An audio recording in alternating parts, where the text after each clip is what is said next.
الحمد للہ رب العالمین والصلاة والسلام علی خاتم النبیین اما بعد فاعوذ باللہ من الشیطان الرجیم بسم اللہ الرحمن الرحیم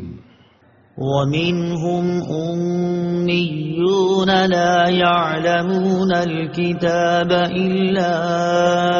أَمَانِيَّ وَإِنْ هُمْ إِلَّا يَظُنُّونَ۔ ترجمہ: اور ان میں کچھ ان پڑھ ہیں جو کتاب کو نہیں جانتے مگر زبانی پڑھ لینا یا کچھ اپنی من گھڑت، اور یہ صرف خیال و گمان میں پڑے ہوئے ہیں۔ امیون، ان پڑھ۔ تفسیر صراط الجنان میں ہے، یہاں سے یہودیوں کے دوسرے گروہ کا تذکرہ ہے۔ فرمایا گیا کہ اب یہودیوں کے دوسرے گروہ کی سنیے کہ ان میں کچھ ان پڑھ ہیں جو کتاب یعنی تورات کو خود تو نہیں جانتے بلکہ اپنے مفاد پرست سرداروں کے بیانات پر ہی الٹے سیدھے خیال و گمان میں پڑے ہوئے ہیں کہ ان کی تو بخشش ہو ہی جائے گی، یہ انہی من گھڑت خیالات میں خوش ہیں۔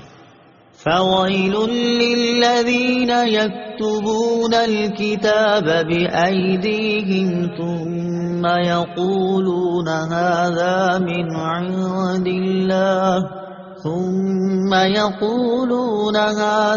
مِنْ عِندِ اللَّهِ لِيَشْتَرُوا بِهِ ثَمَنًا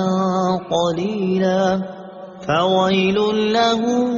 مِّمَّا كَتَبَتْ أَيْدِيهِمْ وَوَيْلٌ لَّهُم مِّمَّا يَكْسِبُونَ۔ ترجمہ: تو بربادی ہے ان لوگوں کے لیے جو اپنے ہاتھوں سے کتاب لکھتے ہیں پھر کہتے ہیں یہ خدا کی طرف سے ہے کہ اس کے بدلے میں تھوڑی سی قیمت حاصل کر لیں، تو ان لوگوں کے لیے ان کے ہاتھوں کے لکھے ہوئے کی وجہ سے ہلاکت ہے اور ان کے لیے ان کی کمائی کی وجہ سے تباہی اور بربادی ہے۔ فویلن، تو بربادی ہے۔ تفسیر صراط الجنان میں ہے، جب سرکار دو جہاں صلی اللہ تعالی علیہ وآلہ وسلم مدینہ طیبہ تشریف فرما ہوئے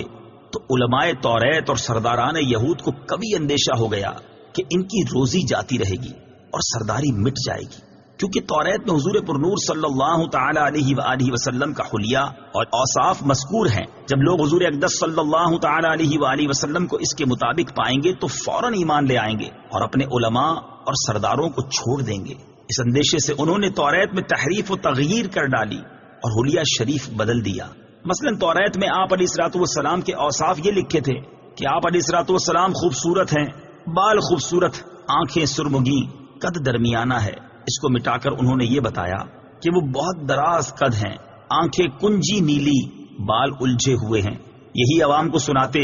یہی کتاب الہی کا مضمون بتاتے اور سمجھتے کہ لوگ حضور اقدس صلی اللہ تعالی علیہ وآلہ وسلم کو اس کے خلاف پائیں گے تو آپ صلی اللہ تعالی علیہ وآلہ وسلم پر ایمان نہ لائیں گے بلکہ ہمارے گرویدہ رہیں گے اور ہماری کمائی میں فرق نہ آئے گا۔ اس پر فرمایا گیا کہ بربادی ہے ان لوگوں کے لیے جو اپنے ہاتھوں سے تورات میں من گھڑت باتیں لکھتے ہیں اور پھر کہتے ہیں کہ یہ بھی خدا عز و جل کی طرف سے ہے، اور یہ اللہ تعالیٰ کی کتاب میں تحریف صرف اس لیے کرتے ہیں کہ اس کے بدلے میں تھوڑی سی قیمت حاصل کر لیں، تو ان لوگوں کے لیے ان کے ہاتھوں کے لکھے ہوئے کی وجہ سے اور ان کی کمائی کی وجہ سے تباہی و بربادی ہے۔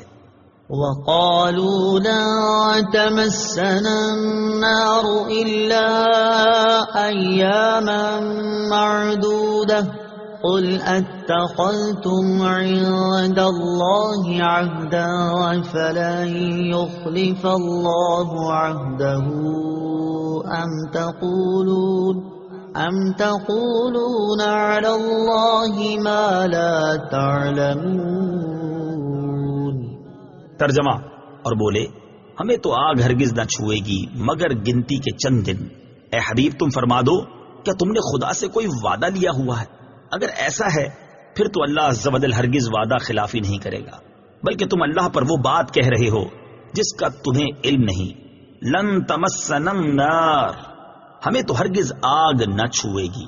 تفسیر صراط الجنان میں ہے، حضرت عبداللہ ابن عباس رضی اللہ تعالی عنہما سے مروی ہے کہ یہودی کہتے تھے کہ وہ دوزخ میں ہرگز داخل نہ ہوں گے مگر صرف اتنی مدت کے لیے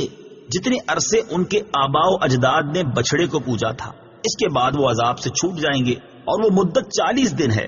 بعض یہودیوں کے نزدیک 7 دن ہے۔ اس پر یہ آیت کریمہ نازل ہوئی۔ چنانچہ اس آیت اور اس کے بعد والی آیت میں فرمایا گیا کہ اے حبیب صلی اللہ تعالی علیہ وآلہ وسلم تم ان سے فرما دو کہ کیا تم نے اللہ تعالیٰ سے کوئی وعدہ لیا ہوا ہے کہ وہ تمہیں چند دن کے لیے ہی جہنم میں ڈالے گا؟ اگر ایسا کوئی عہد ہے پھر تو اللہ تعالیٰ ہرگز وعدہ خلافی نہیں کرے گا، لیکن ایسا کچھ ہے نہیں، بلکہ حقیقت یہ ہے کہ تم اللہ تعالیٰ پر جھوٹ باندھ رہے ہو، اور اللہ تعالیٰ تم سے ایسا وعدہ کیوں کرے گا کہ تم جہنم میں زیادہ عرصے کے لیے نہیں رہو گے، حالانکہ اللہ تعالیٰ کا قانون یہ ہے کہ جس نے گناہ کا ارتکاب کیا اور اس کے گناہ نے اسے ہر طرح سے گھیر لیا، یعنی وہ کفر میں جا پڑا، تو وہ جہنم میں جائے گا اور ہمیشہ ہمیشہ وہاں رہے گا۔ صدق اللہ العظیم۔